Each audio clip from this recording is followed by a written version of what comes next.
Suresh Chauhan ji, welcome to the Abhijeet Chawla podcast. Thank you so much. नमस्कार, जय श्री राम। जय श्री राम जी। तो सर, आज बहुत सारे मुद्दे डिस्कस करने हैं। इस समय भारत एक ग्रोथ ट्रेजेक्टरी पर है विश्व भर में। अगले 5-10 वर्ष भारत के लिए काफ़ी कठिन हो सकते हैं और काफ़ी क्रूशल हो सकते हैं, मेक और ब्रेक टाइम। और इस संदर्भ में मुझे डिस्कस करना है कि भारत के सामने कौन से बड़े चैलेंजेस है और कौन से बड़े बड़े अपॉर्चुनिटीज़ है। जो चैलेंजेस और प्रॉब्लम्स है उनके क्या क्या सोल्यूशंस है, एक्सेट्रा। और इसमें डेफिनेटली आप बहुत बड़े एक्सपर्ट हो, आपके बहुत ही क्लियर विचार है इनके बारे में। तो सर, क्या क्या प्रॉब्लम्स है और किन के ऊपर हमें फोकस करना चाहिए सर? देखिए, जब आदमी कमजोर होता है तो सारे ही दिन चुनौती के होते हैं। जी बिल्कुल। और जब मजबूत होता है तो कोई दिन चुनौती का नहीं होता।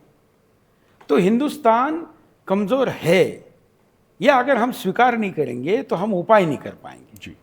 तो इसलिए हमको स्वीकार करना पड़ेगा कि हमको अंदर से खोखला किया गया है।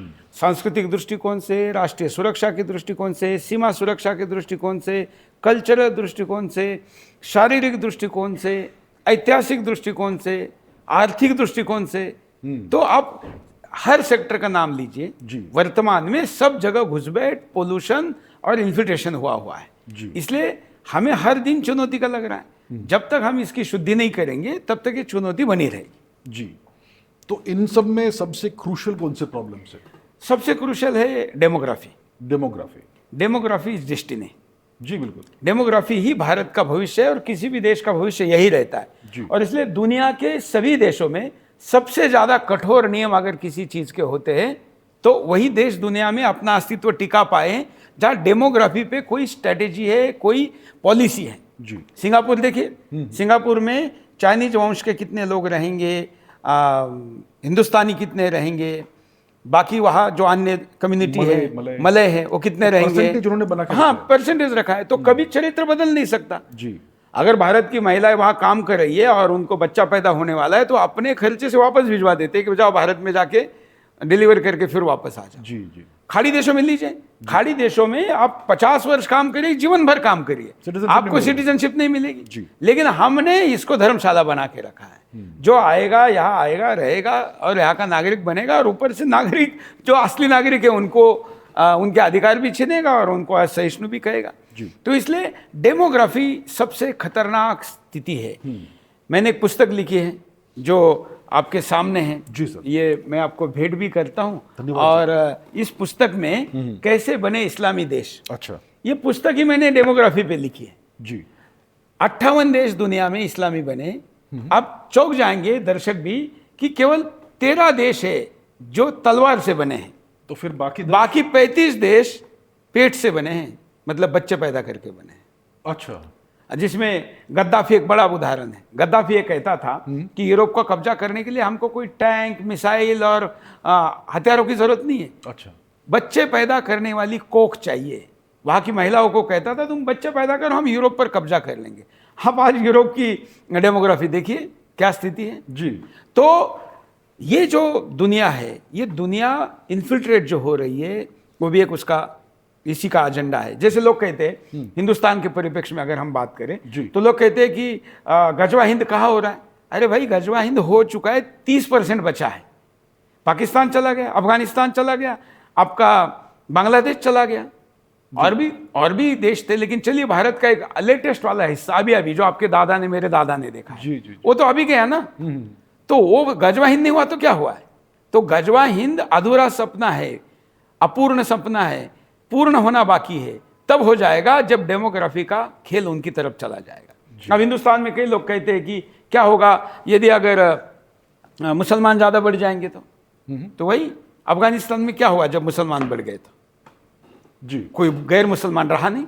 जी, आज तो ऑलमोस्ट कोई नहीं रहा। जी। पाकिस्तान में क्या हो रहा है, अभी बांग्लादेश में क्या हो रहा है, तो हिंदुस्तान में भी वही होगा। और सबसे पहले निशाने पे कौन आएगा पता है? आपके हमारे जैसे लड़ने वाले नहीं आएंगे, जो सेक्युलर है ना वही पहले आएगा, क्योंकि उसी की बेटी पहली जाएगी, उसी का घर कब्जा पहला किया जाएगा, उसी की संपत्ति पहली कब्जा की जाएगी। लेकिन उसको पता नहीं है। तो डेमोग्राफी डेस्टिनी मेरे हिसाब से हिंदुस्तान की सबसे बड़ी समस्या डेमोग्राफी। लोग मुझे कहते हैं कि आप सड़क बिजली पानी पे क्यों नहीं बात करते, तो मैं कहता हूँ सड़क बिजली पानी के लिए बात करने वाले बहुत चैनल है। मैं उस पर बात करूंगा जिससे हिंदुस्तान का विभाजन हुआ, और अगला विभाजन, अब तो अविभाजन भी करने की उनको जरूरत नहीं। अभी आपको कोई इस्लामी फंडामेंटलिस्ट आपको ये नहीं कहते हुए मिलेगा कि हमको भारत का कोई हिस्सा तोड़ दो, क्योंकि उनको 10-15 साल वेट करना है, उसके बाद भारत ही कब्जा कर लेंगे। तो यही सबसे बड़ी समस्या है। और इसमें किस प्रकार से ये सब काम हो रहा है? देखिए 3 इसके पहलू हैं। जी। पहला एक पहलू है कि आपको कहा गया कि अरे बच्चे परिवार नियोजन करो, कम बच्चे पैदा करो। जी, जी। 1952 में ये कहा गया, तो हिंदू ने तो इसको वेद मंत्र की तरफ फॉलो किया हम्म, कि 2 बच्चे सबसे अच्छे। जी फिर उसके बाद कहा कि 2 क्यों चाहिए, एक ही बच्चा। जी। फिर आप कह रहे कि क्यों बच्चे चाहिए, अच्छा, और आप कह रहे कि शादी क्यों करनी है। जी जी, वो भी हो रहा है। हाँ जी, हाँ। और अपना हिंदू आचार्य नाम लगाने वाले साधु संत दिखने वाले लोग भी इस जाल में फंसे हुए हैं। अच्छा, तो पहले तो हिंदू की संख्या कम होना, ये हिंदू का ऐतिहासिक गलती, अगर पिछले हिंदू के सनातन के जन्म से लेकर अभी तक की सबसे घनघोर गलती अगर कोई रही होगी तो बच्चे कम पैदा करना। दूसरी, मुसलमानों ने ज़्यादा बच्चे पैदा करना। भाई हिंदुओं के ऊपर बंधन है, उनके ऊपर क्यों नहीं है? 4 बीबियाँ और 44 बच्चे पैदा करके अगर हिंदुस्तान को आप पाकिस्तान, अफगानिस्तान, इस्लामिस्तान बना देंगे तो कैसे चलेगा? तो डेमोग्राफी चेंज करने का दूसरा हथियार बच्चे पैदा करना है, इसके लिए कानून लाना चाहिए। तीसरा है घुसपैठ। जी बिल्कुल। आप देखिए हिंदुस्तान तो ज़्यादा पुरानी घुसपैठ से जूझ रहा है, यूरोप अभी जूझ रहा है। ये तो नई बात है यूरोप की। नई बात यूरोप के लिए, तो अब तो वो भी जाग गए हैं, वो ज़्यादा जागे, ज़्यादा रिएक्ट करे, हम नहीं कर पा रहे। हमारे यहाँ पर बांग्लादेश, मुझे पाकिस्तान देने के बाद जो यहाँ रहे वो भी तो घुसपैठे, जी। और जो बांग्लादेश बनने के बाद इधर आ गए वो भी घुसपैठे। तो अब ये अगर इनको आप नहीं निकालेंगे, अब ये का ज़माना है। आपके दर्शकों को मैं अपील करता हूँ कि कुछ नहीं, ChatGPT पे जाइए और ये कहिए कि बांग्लादेश के विभाजन के समय अगर 1 करोड़ लोग यहाँ आए, ऐसा सरकार तब की सरकार मानती है संसद के अंदर भी, तो तब से लेकर अभी तक और बाद में हुई घुसपैठ, उनका जन्म दर, अब ChatGPT को पूछिए कि अभी कितनी संख्या हो गई होगी। क्या बोलेगा चाचा? 10 करोड़। 10 करोड़ ना? तो दुनिया के किसी देश में 10 करोड़ घुसपैठे हो सकते हैं? 10 करोड़ की तो संख्या भी नहीं होती बहुत देशों की। हाँ, दुनिया के बहुत कम देश है। हाँ। वो उनमें से कितने वोटर बन रहे हैं, कितने इस देश का हमारा राशन पानी से लेके सब कुछ ले रहे हैं। तो घुसपैठ एक बड़ा मुद्दा है और उसका उपाय है उनको बाहर निकालना। जी बिल्कुल। दूसरा कोई उपाय नहीं और है। कोई उपाय नहीं है। सरकार SIR कर रही है, ये तात्कालिक उपाय है, लेकिन ये अंतिम उपाय नहीं हो सकता। तो अंतिम उपाय क्या है? आओ सीमा के पार भेज दो, जिस देश से आए थे वहां भेज दो। क्या ये इतना कठिन है? कोई कठिन नहीं है। तो क्यों नहीं हो रहा है? मैं उल्टा कहता हूं आपको रोहिंग्या पता है? सबको रोहिंग्या पता है। सबको पता है। कौन से देश से आए? बर्मा से है। बर्मा से। कौन? बर्मा क्या है? बर्मा ब्रह्म देश, बौद्ध देश है, बौद्ध देश है। जी है ना? हाँ जी, हाँ जी। अहिंसा की बात करता है। उसने क्या किया? नेशनल सिक्योरिटी से समझौता किया? नहीं किया। नहीं किया। उसके आंग सांग सुई को नोबेल मिला है। हाँ इंटरनेशनल कम्युनिटी ने इतना दबाव बनाया, जी जी जी। वो दबाव में आई क्या? नहीं आई। नहीं। उसने कहा नहीं, ये देश हित में नहीं है, जी नोबेल वापस देना पड़ेगा तो चलेगा, हाँ। लेकिन ये राष्ट्रहित ये कहता है कि इनको यहां से निकालो। जी दुनिया भर के दबाव के बावजूद, आर्थिक बंधनों के बावजूद उन्होंने अपने देश से निकाला। लंका ने किया। अभी अभी श्रीलंका ने पिछले 7 साल में क्या उपाय किए, ये मेरे पुस्तक में मैंने 58 देश कैसे बने लिखा है ना, 9 देश कैसे इस्लामी नहीं बने ये भी लिखा है। अच्छा।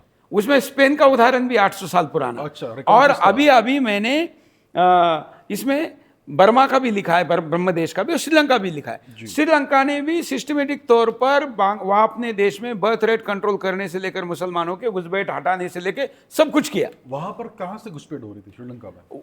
देखिए आजकल तो क्या हुआ है कि बांग्लादेशियों को घुसने के लिए ये सारा आसपास का परिवेश है ना, खुला है समुद्र से, उनको सीमा बॉर्डर से ही जाना है। अभी ऐसा जरूर नहीं है। अच्छा, समुद्र अभी तो से बॉर्डर जैसे जैसे टाइट हो रही है, वो नदियों से और समुद्र से जा रहे हैं। तो लंका में भी बहुत बड़े पैमाने पर घुसपैठ हुई। वहां तो पाकिस्तानियों की भी थी, अफगानियों की भी थी, अच्छा। और हिंदुस्तानियों की भी थी। अच्छा। हमारे तमिल भाई जाना बंद हो गए थे, क्योंकि अब वहां जाने की उतनी आवश्यकता नहीं थी। लीटे आंदोलन के बाद तो वैसे भी कमजोर हो गए थे, जी, जी। तो वहां मुसलमान ज्यादा हो गए थे। अच्छा। तो उन्होंने उस पर भी कंट्रोल किया, लेकिन हम नहीं कर पा रहे। तो हमसे छोटे देश अगर कर पा रहे तो हम क्यों नहीं कर पा रहे? ये प्रश्न है, क्यों नहीं कर पा रहे? तो हम कहते हैं भाई करिए। सरकार किसकी वेट कर रही है? जी मुझे कोई और तो करेगा नहीं। करना तो मोदी ने है, करना तो अमित शाह जैसे लौह पुरुष ने जी। है, तो यही करे। अगर इन्होंने नहीं किया तो कोई नहीं कर सकेगा। एक बात है, जो रोहिंग्या की हमने बात की, ये बर्मा में रहते थे, में रहते भी होंगे, और ये रोहिंग्या एथनिकली बांग्लादेशी है। तो ये भारत में कैसे आ रहे? बांग्लादेश क्यों नहीं जा रहे? देखिए ना, बांग्लादेश तो छोड़िए, दुनिया में मुसलमानों का खलीफा कहने वाले तुर्की ने लिया क्या इनको? नहीं, बिल्कुल नहीं लेगा। दुनिया के सारे मुसलमान जिस देश की तरफ मुंह करके नमाज पढ़ते हैं उस सऊदी अरेबिया ने लिया क्या? नहीं। दुनिया का मुसलमान देशों का पाक मुल्क कहने वाले पाकिस्तान ने लिया क्या? नहीं। बांग्लादेश भी रख रहा है क्या? नहीं। बांग्लादेश के इंटेलिजेंस के रिपोर्ट जो सार्वजनिक मंचों पर है, बांग्लादेश के आर्मी की रिपोर्ट जो सार्वजनिक मंचों पर है, वो अपने देश में रोहिंग्या को नेशनल सिक्योरिटी का थ्रेट मानते हैं। और हमारे देश का सर्वोच्च न्यायालय रोहिंग्या को बाहर निकालने के याचिका पर कुंडली मार के बैठ गया है, उसको ह्यूमन राइट दिख रहा है। तो हमारे यहाँ तो घर के भेदी बहुत है ना। और बर्मा कहाँ है और जम्मू कहाँ है? हाँ, जम्मू कैसे पहुंच गए? हाँ, तो देखिए, मुसलमानों के पास एक पूरा ऑर्गेनाइज सिस्टम है। दुनिया का कहीं का भी कोई क्रिमिनल आएगा तो हिंदुस्तान में कहाँ जाकर छुप सकता है, वह उसका नाम कैसे बदल सकता है, कागज कैसे बन सकते हो, और वो कहाँ जाकर क्या कर सकता है। कोई बर्मा से आने वाला रोहिंग्या कहाँ जाकर बिठाना है? केरला में। भाई आपको कहेंगे गुजराती आदमी को कि जाओ केरला में जाके बिजनेस करो, जब महाराष्ट्रियन को कहेंगे कि जाओ, वो कहेगा मुझे तो भाषा नहीं आती।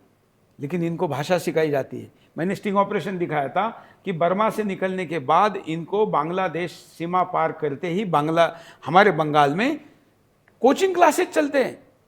बिहार और बंगाल में क्लासेस चलते हैं भाषा सीखने के।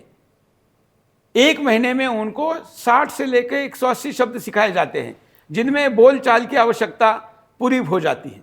अच्छा, उसकी फीस ली जाती है।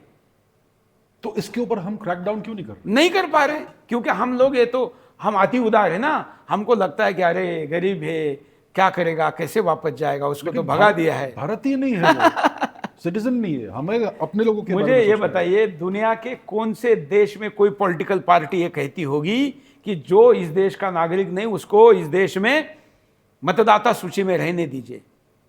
जो भी पार्टी, जो भी नेता, जिस भी पार्टी का हो, अगर वो कहता है कि जो मेरे देश का नागरिक नहीं उसका फिर भी मतदान सूची में नाम रखो, वो गद्दार है, देशद्रोही है। हम ऐसा कहते नहीं, इसलिए नेताओं को लगता है कि मेरे पार्टी का लॉयल वोटर है, मैं तो कोई भी स्टैंड ले लूंगा तो मेरे साथ ही रहेगा। तो नेशनल इंटरेस्ट पहले नहीं है, पॉलिटिकल इंटरेस्ट पहले है। और इस कारण इस देश के हिंदू नेता भी इसके शिकार हो रहे हैं।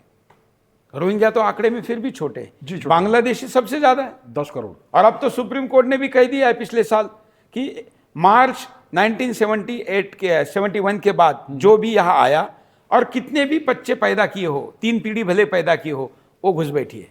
तो फिर इंप्लीमेंट करो इसको। तो इंप्लीमेंट करो, वही तो हम कह रहे हैं जी। तो इंप्लीमेंट करने के लिए ममता बनर्जी अड़े आती है।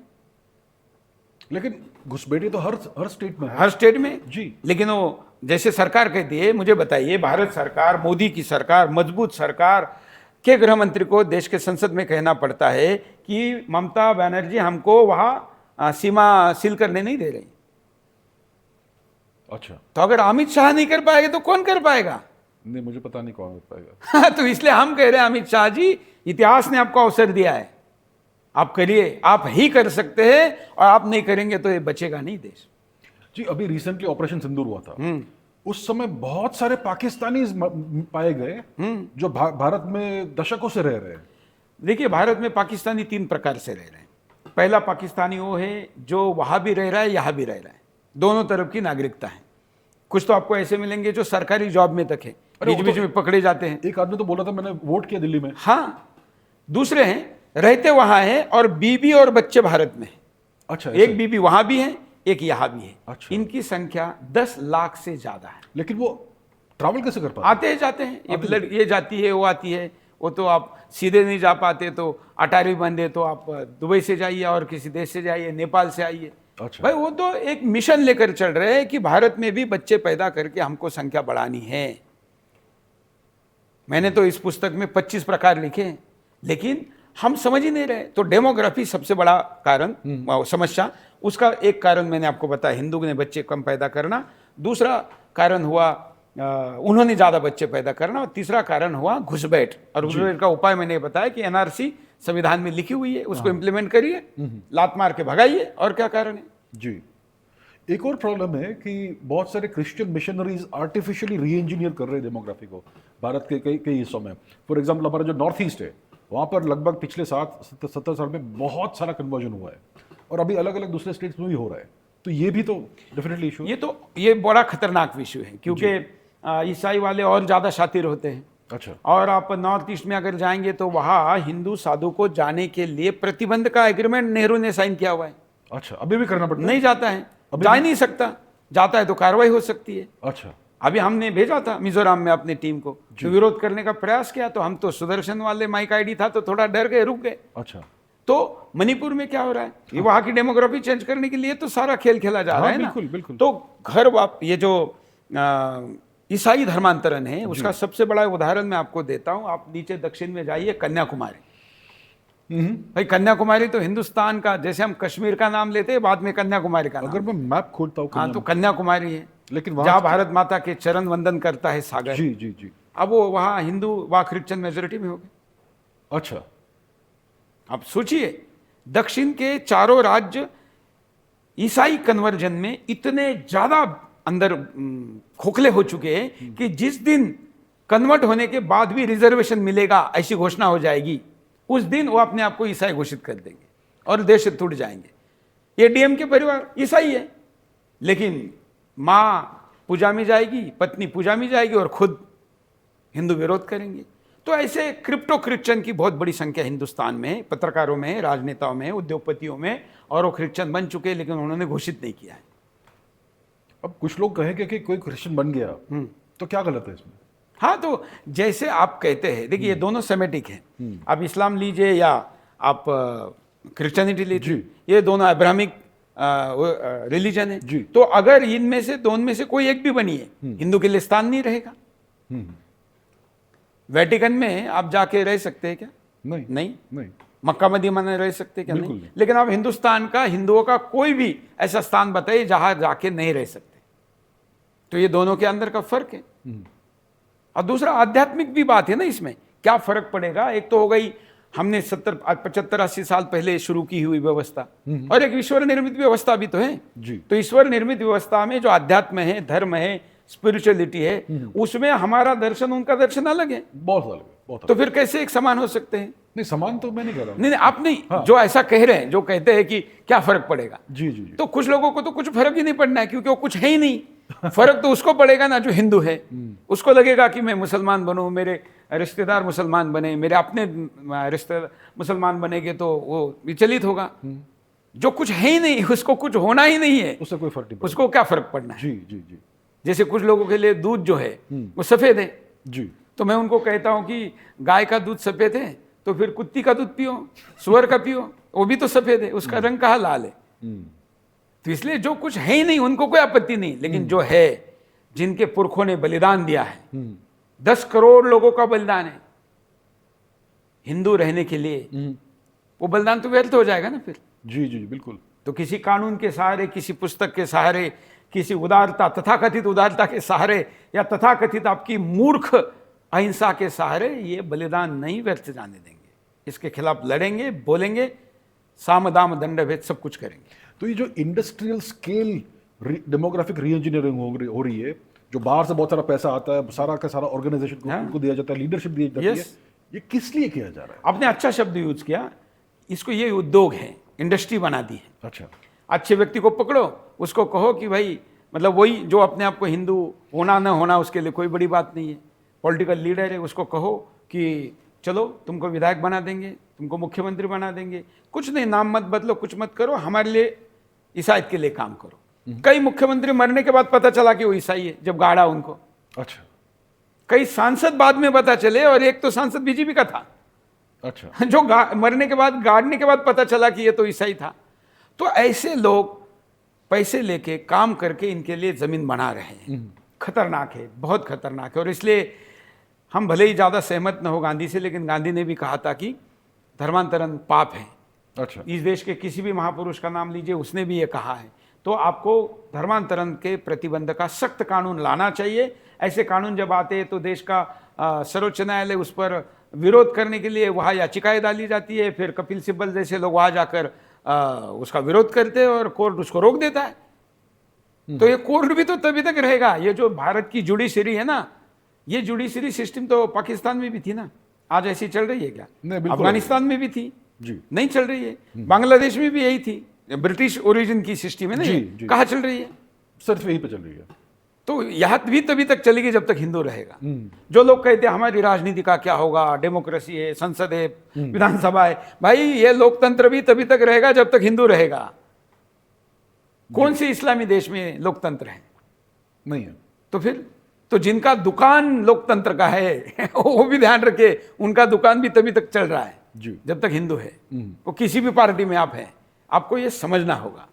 इसलिए धर्मांतरण महापाप है और धर्मांतरण को रोकने का कानून, सख्त कानून आना चाहिए। जो हिंदू धर्म छोड़कर जा चुका है उसकी सारी प्रकार की योजनाएं, रिजर्वेशन छीन लेना चाहिए। यह आंदोलन चल रहा है डी लिस्टिंग का, और मैं इसका समर्थन करता हूं। और मैं आपके दर्शकों को भी कहूंगा, आपको भी कहूंगा कि ये इस मुद्दे पर आप बात करिए और डी लिस्टिंग का समर्थन करिए। तो ये आंदोलन चल रहा है इस हाँ, समय? चल रहा है। अच्छा। भारत सरकार ने इस विषय पर आयोग भी नियुक्त किया है। अच्छा। हाँ, और पूर्व न्यायाधीश उस पे काम भी कर रहे हैं। तो कोई एंटी कन्वर्जन लॉ बनने का कोई कुछ राज्यों में बना है। अच्छा। कुछ राज्यों में बना है, लेकिन वो पर्याप्त नहीं है। अच्छा, क्यों उसके पर्याप्त उसमें अभी सबसे कठोर इस समय में राजस्थान का बना है। अच्छा। तो दुनिया भर के ईसाई देश उस पर चिल्ला रहे। अच्छा। आप देखिए कितने वॉशिंगटन पोस्ट से लेकर बड़े बड़े अखबारों में, टाइम में, मैगजीन में उसको लेकर, राजस्थान के कन्वर्जन लॉ को लेकर आर्टिकल और बहस हो रही है। क्यों भाई, तुमको क्या मतलब है हमारे? क्या मतलब है? बिल्कुल। लेकिन उनको मतलब है, क्योंकि उनके ग्लोबल एजेंडे का हिस्सा है। तो अगर भारत में ईसाई कन्वर्जन करते रहे ये, तो उससे ग्लोबल एजेंडा में क्या फर्क पड़ेगा? देखिए क्या होता है कि जैसे सुई लगाने के पहले उसको ठंडा किया जाता है कि सुई चुभे ना, तो ठंडा लिक्विड जाना चाहिए ना आगे, तभी तो सुई पीछे से जाएगी।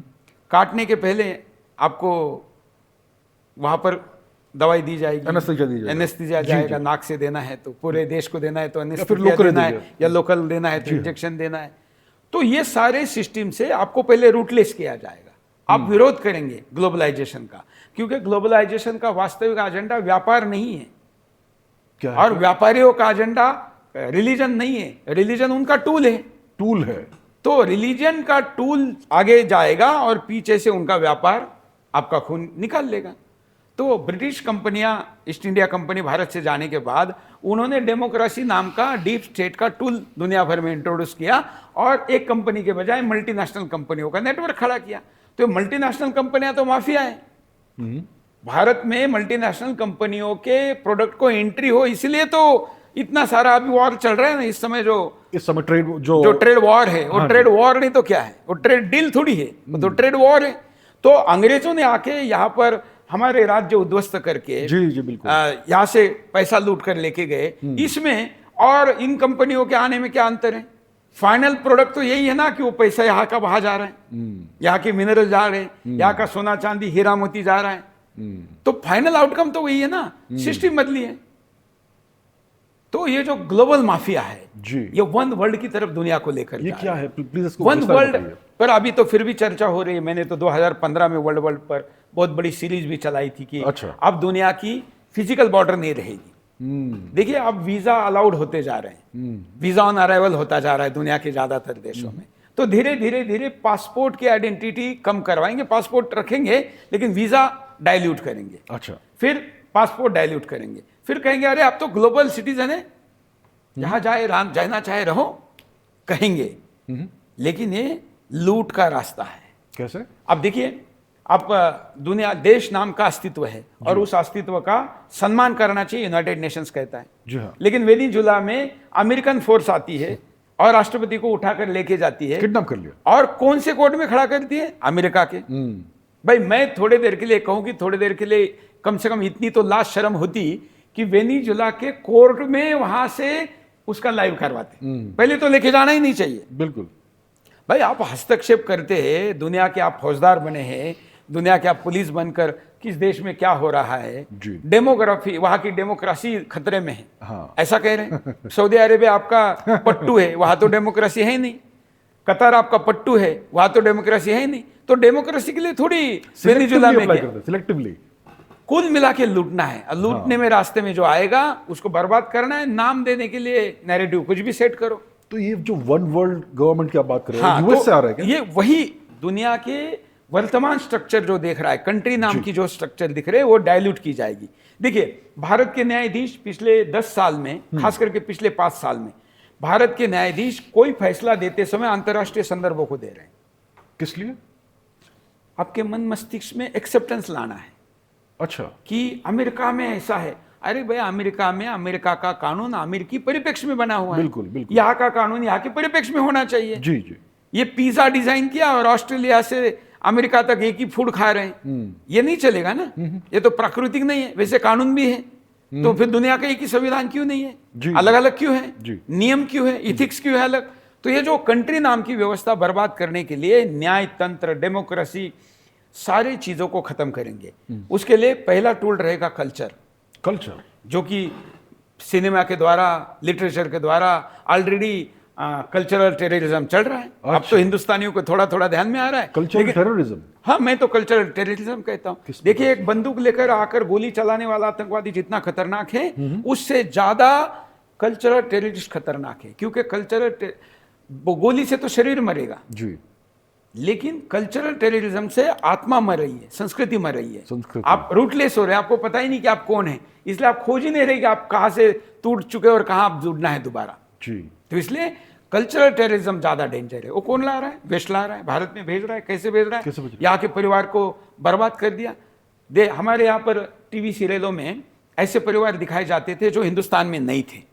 तो हमारे लोग कहते थे, हम जब चिल्लाते थे उसके खिलाफ कि भाई ये एकता कपूर के सीरियल गलत है, ऐसा हिंदुस्तान में तो है नहीं। लोग, हमारे सहिष्णु लोग या जिनका कोई दम नहीं है, नामर्द लोग कहते थे कि अरे आप लोग खामखा चिल्लाते हो, ऐसे परिवार तो हिंदुस्तान में है नहीं। क्या है, दिखाने तो टीवी पे दिखता है। लेकिन जो एकता कपूर टीवी पर दिखा रही थी, आज भारत के परिवार में इन्फ्लेटेशन हो गया ना। एग्जाम्पल दीजिए प्लीज। जो व्यभिचार था, जो डाइवोर्स रेट था, हाँ, जो परिवार व्यवस्था थी, जी, बर्बाद हो गई। तो ऐसा तो था नहीं। तो परिवार व्यवस्था तो इस देश की रीढ़ की हड्डी है ना। बिल्कुल है, बिल्कुल है। तो रीढ़ की हड्डी तोड़ दी, टूट चुकी है क्या?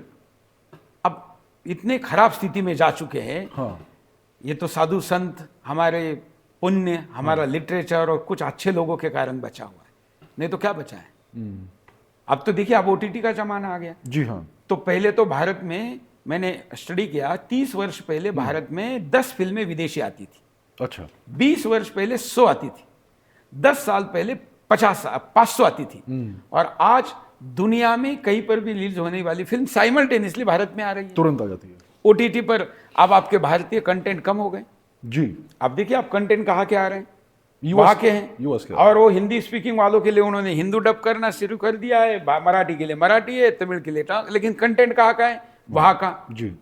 तो पैकिंग तो आपकी लोकल भाषा की है, लेकिन नैरेटिव वहाँ का है। तो उनके पास एक कंटेंट सैकड़ों देशों में चलाने की उनकी स्ट्रेंथ है, डिस्ट्रीब्यूशन की क्षमता है जी। आपकी हमारी कितनी है? कुछ नहीं है। तो फिर तो हम कितने दिन उनके सामने टिक पाएंगे? तो हम इसके बारे में क्या कर सकते हैं? तो प्रतिबंध लगाना चाहिए, इन लोगों के ऊपर प्रतिबंध लगाना चाहिए। और कल्चर भी टेररिज्म है, ये मानना चाहिए सबसे पहले, और उसको रोकना चाहिए।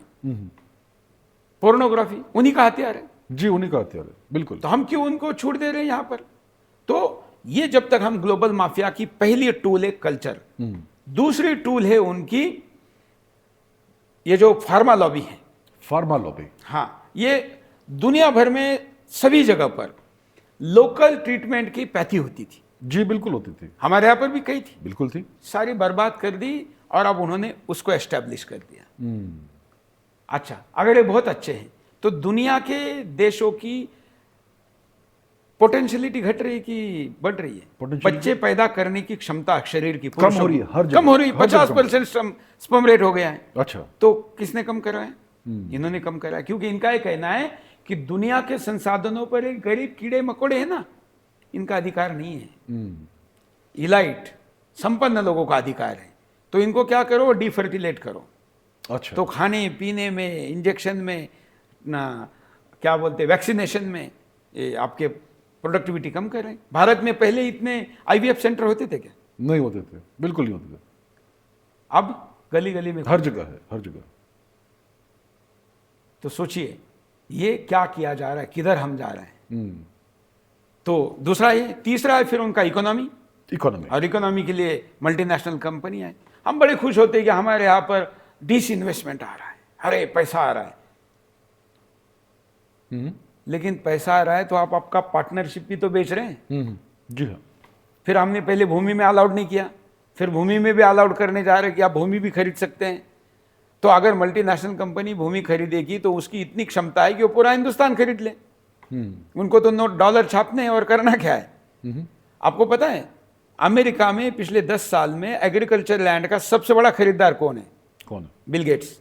हाँ, बिल गेट्स। अच्छा, ठीक है। अब ये तो पब्लिकली अवेलेबल हो गया अब तो ये डॉक्यूमेंट। जी तो भारत की कृषि ये निशाने पर है अमेरिका की। जी।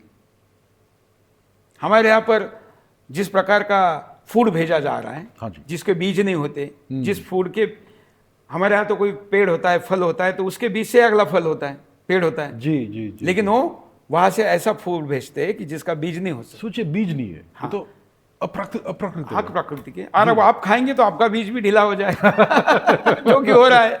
हो रहा है। तो ये उनका दूसरा टूल है, व्यापार। और फिर ये सब कुछ मराठी में जिसको धाक दबड़सा कहते हैं, मतलब डंडा चलाने वाला टूल है सेना। वो चलाते हैं जहाँ चलाना है, फिर तोड़ेंगे फोड़ेंगे। अब भारत के ऊपर भी अब देखिए, अगर इनके साथ डील नहीं हो रही है तो मोदी को बदनाम किया जा रहा है, अगर डील नहीं हो रही तो हमारे ऊपर इतना बड़ा टैक्स लगाया जा रहा है, अगर डील नहीं होगी तो बम धमाके होना शुरू हो जाएंगे कुछ दिनों बाद, आप देख लेना। अभी पाकिस्तान के आतंकवादी ने तो घोषित किया ना कि हमने 1000 फिदाइन हमलावर तैयार किए। अच्छा। हाँ। अच्छा, तो ये अमेरिकी टूल है।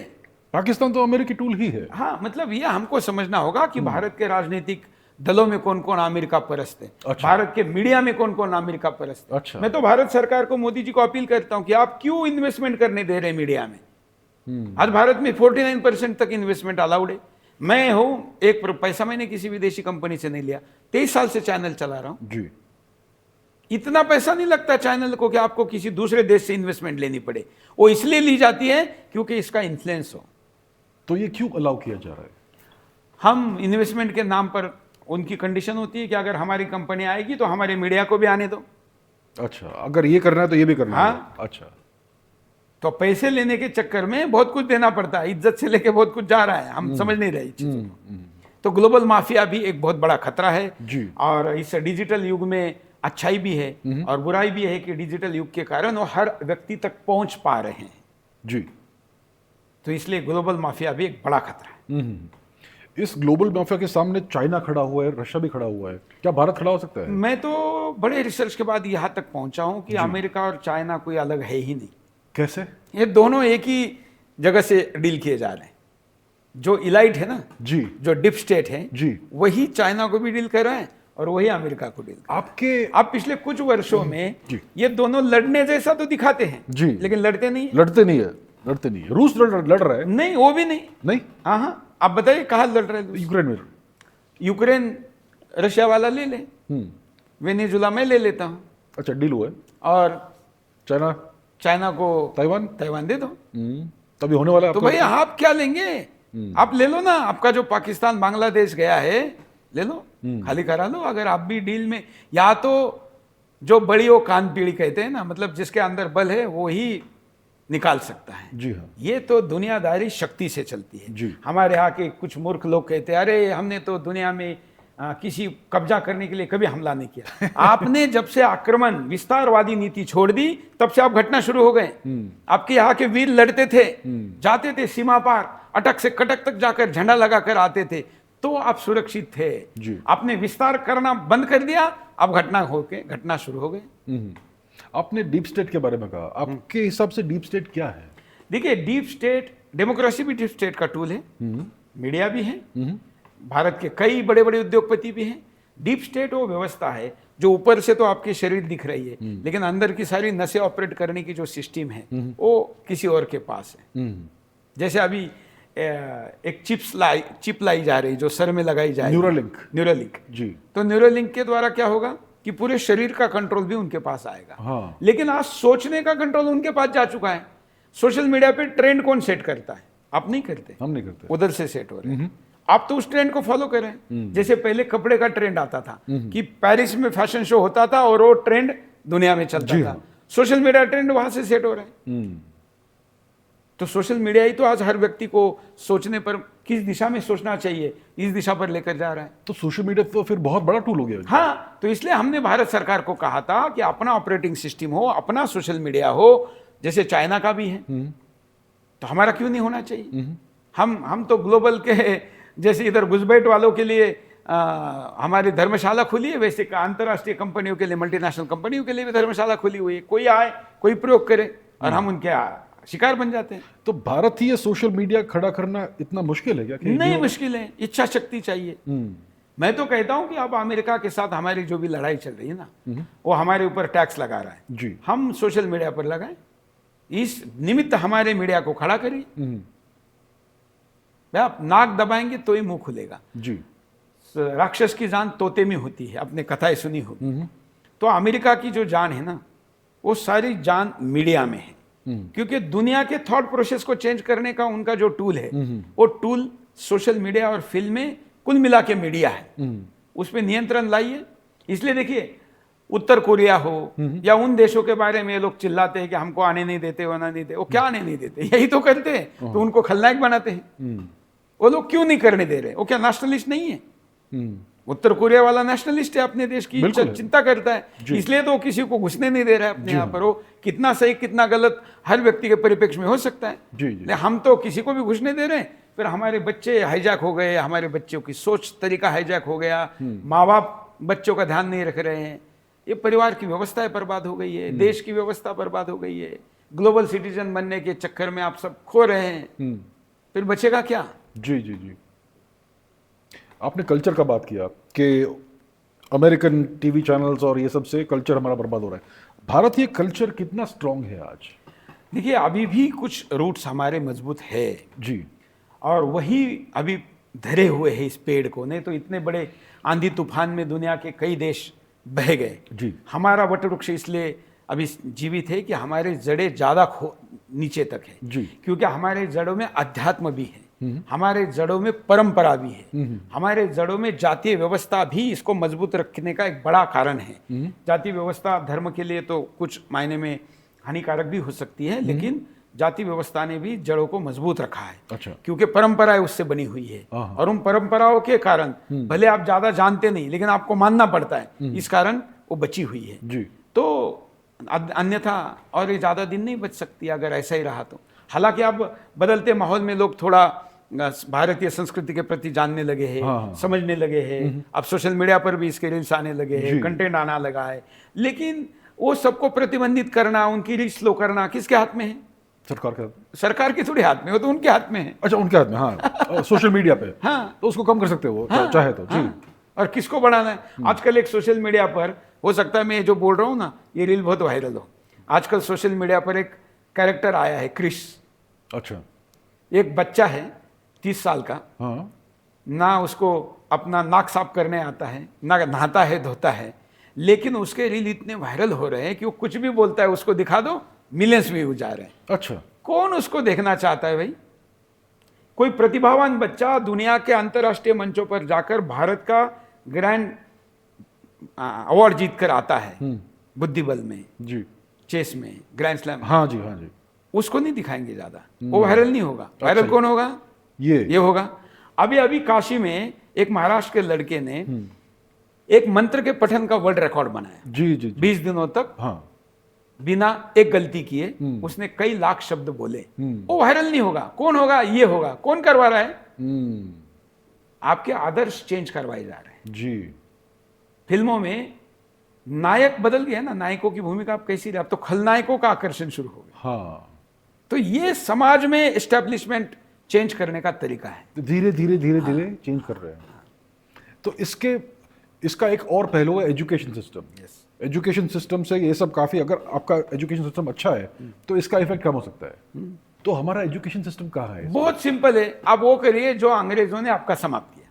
मतलब आपको अगर कुछ समझने आ रहा है तो कुछ मत करिए, अंग्रेजों ने जो बंद करवाया उसको दोबारा चालू कराइए। उदाहरण के लिए उन्होंने गुरुकुल सिस्टम बंद करवाई। अब गुरुकुल अगर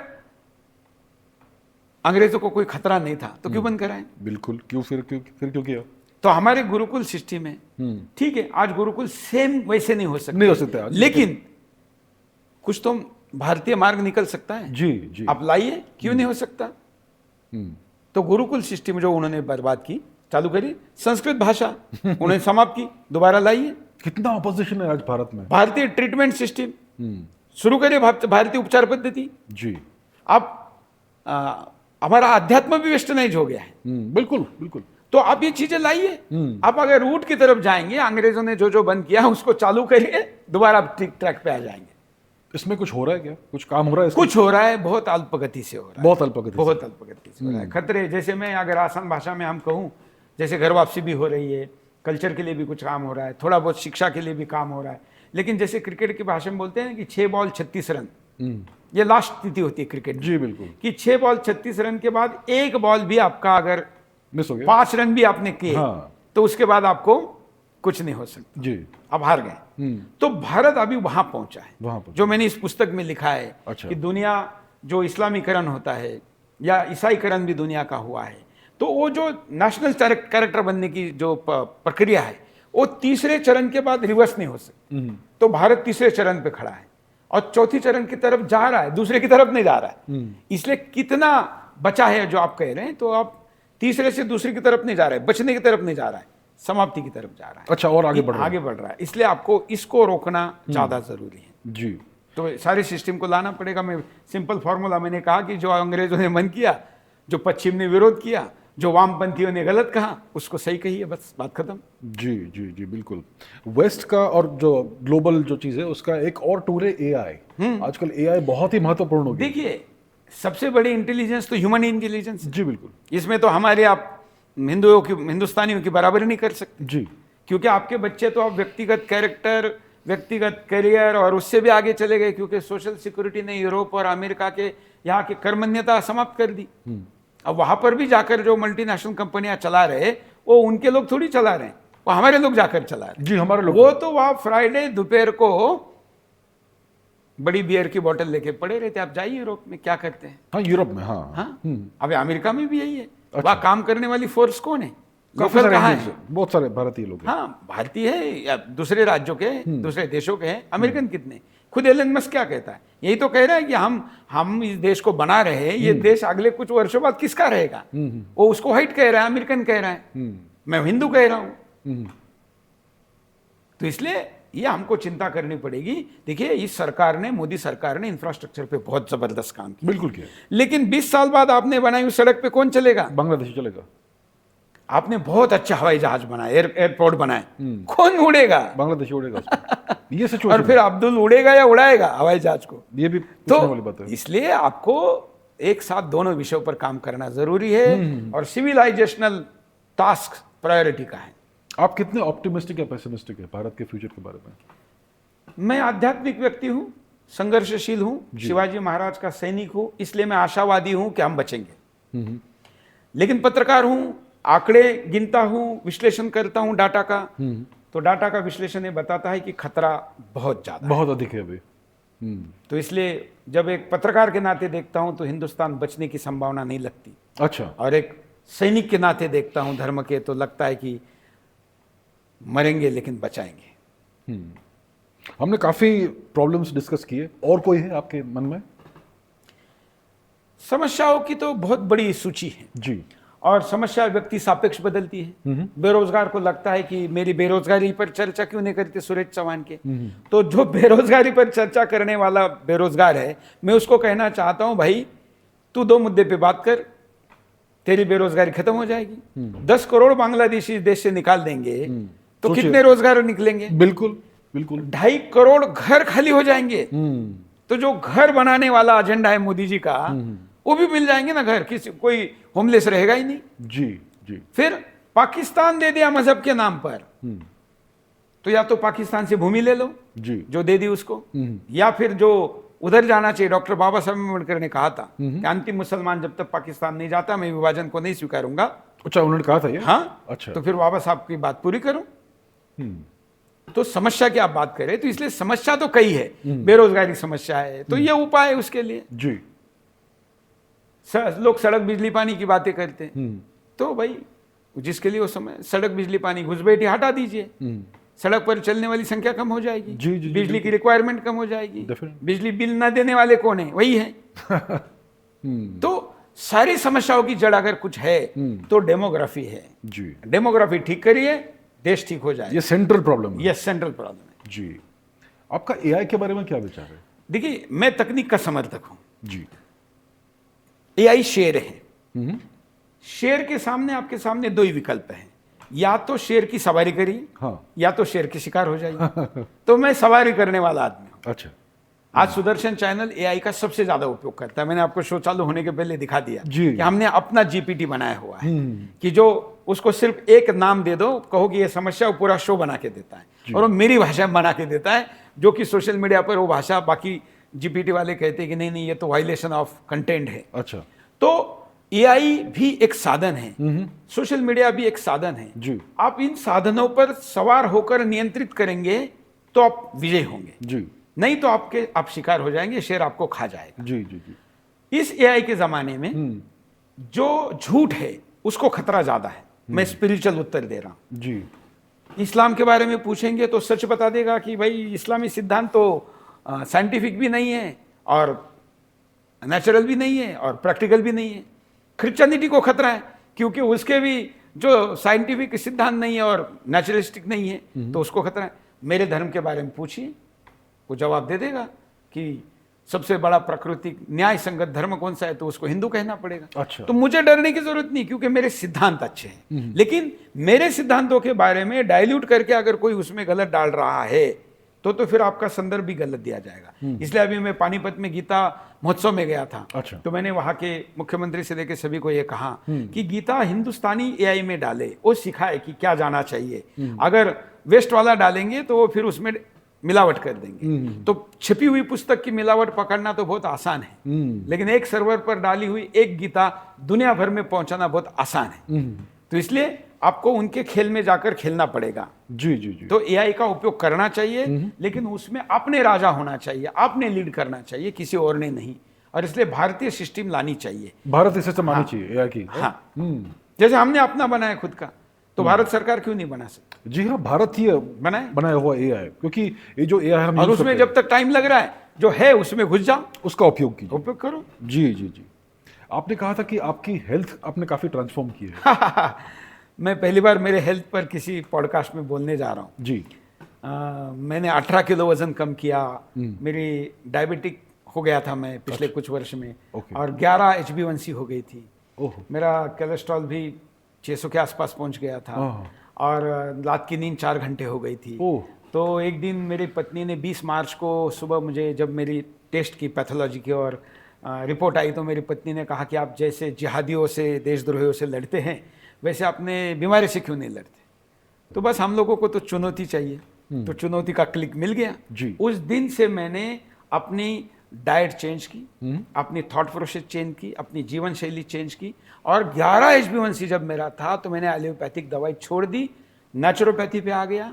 और फिर क्योंकि पत्रकार हूं तो सारे पैथियों का सर्च किया, रिसर्च किया, और एक अपनी पैथी बनाई। अच्छा। और इन सारे पैथियों का संगम मिलाकर मैंने पैथोलॉजी का उपयोग किया रिपोर्ट्स एंड मॉनिटर्स के लिए। जी, मैंने टेक्नोलॉजी, इलेक्ट्रॉनिक का उपयोग किया सेंसर लगाकर मेरी शुगर मॉनिटर करने की। अच्छा। उसके रिपोर्ट्स निकालकर एआई में डाले, पैथोलॉजी के भी और डेली शुगर के और मेरे बाकी दिनचर्या के, उसका डाटा एनालिसिस किया। अच्छा। तो एआई का उपयोग किया, इलेक्ट्रॉनिक का उपयोग किया। फिर मैंने होम्योपैथी, आयुर्वेद का उपयोग किया मेरी प्रकृति की जांच करने के लिए। अच्छा। हम पेट्रोल गाड़ी में डीजल डाल रहे, डीजल गाड़ी में पेट्रोल डाल रहे, तो उससे मैंने प्रकृति जांच की। और नेचुरोपैथी से मैंने मेरा डाइट सेट किया। अच्छा। सिद्धा से मैंने मंत्रोपचार, और मैं आध्यात्मिक हूं ही, तो मेरे थॉट प्रोसेस को चेंज किया। ध्यान, मेडिटेशन, योगा से किया। ऐसी सारे पैथियों का उपयोग करके मैंने 3 महीने में मेरा डायबिटिक रिवर्स किया। मैं 3 महीने में, मतलब मार्च में मैंने शुरू किया था, 3 महीने में मैं दुनिया के सामने जाकर ये बोल सकता था। लेकिन उसके बाद 6 महीने मैंने फेल लिए ताकि मैं 2 और रिपोर्ट को ले सकूं। अच्छा। और मैं आज आपसे बात कर रहा हूं तो मैं आज आपको 3 रिपोर्ट दिखा सकता हूं जी। कि मेरे 3 रिपोर्ट है। ये रिपोर्ट में ये था, उसके बाद ये था, उसके बाद ये है, और आज मैं यहाँ हूं। मेरा कोलेस्ट्रॉल नॉर्मल है। मेरी नींद में अभी मॉनिटर करता हूँ वॉच पे, 6.5 घंटे पर लाई है, 6 घंटे तक मेंटेन करूंगा। मेरी शुगर अभी 7 है HbA1c, without any medicine. Full transformation. Full transformation. और मैं चाहता हूं, आपकी तो फिटनेस अच्छी है, तो जो भी आपके दर्शक अगर मेरे इस फॉर्मूले को उपयोग में लाना चाहते हैं तो मुझे संपर्क करें। मेरे बेटे को मैंने हेल्थवादी नाम से एक ये स्टार्टअप शुरू करने के लिए कहा है कि इस पैथी जो मैंने सारा एक ये बनाया हुआ है, संगम बनाया हुआ है, ये दुनिया के सामने लेकर जाए और लोगों को इसका लाभ पहुंचाए। ये फार्मा लॉबी का बिजनेस कम करे, हिंदुस्तान के खून में जो केमिकल डालने का षड्यंत्र चल रहा है और नपुंसक बनाने की जो प्लानिंग है वो बंद हो जाएगी, हम स्वस्थ हो जाएंगे। मतलब डायबिटीज को भी रिवर्स करना बिल्कुल पॉसिबल है, हो नेचुरली। सकता है, हाँ। दवाई लेने की मैं जरूरत आपके सामने हूं और मैं किसी को भी जो आईएम वाले हैं ना, मैं उनको कहता हूं कि मैं अपना शरीर तुमको देने के लिए तैयार हूं, चलो टेस्ट करो मेरे ऊपर। जी। मैंने करके दिखाया जी। और डिजिटल रिपोर्ट से मेरे पास सारे प्रूफ है। तो हो सकता है, तो ये भी हिंदुत्व है। ये भी मैं बताता, ये बताए बगैर ये अधूरा है। अच्छा। मैंने ये जो सब कहा, हाँ जी। ये मैंने कोई वेस्टर्न थॉट पे थोड़ी काम किया। नहीं। मैंने सूर्यास्त के पहले खाना चालू किया। अच्छा। ये तो हमारी हिंदू दर्शन का हिस्सा है। मैंने सूर्योदय के पहले उठना शुरू किया, हिंदू दर्शन का हिस्सा है। जी। सूरज की किरणों के साथ उसका सूर्य स्नान चालू किया, इसका हिस्सा है।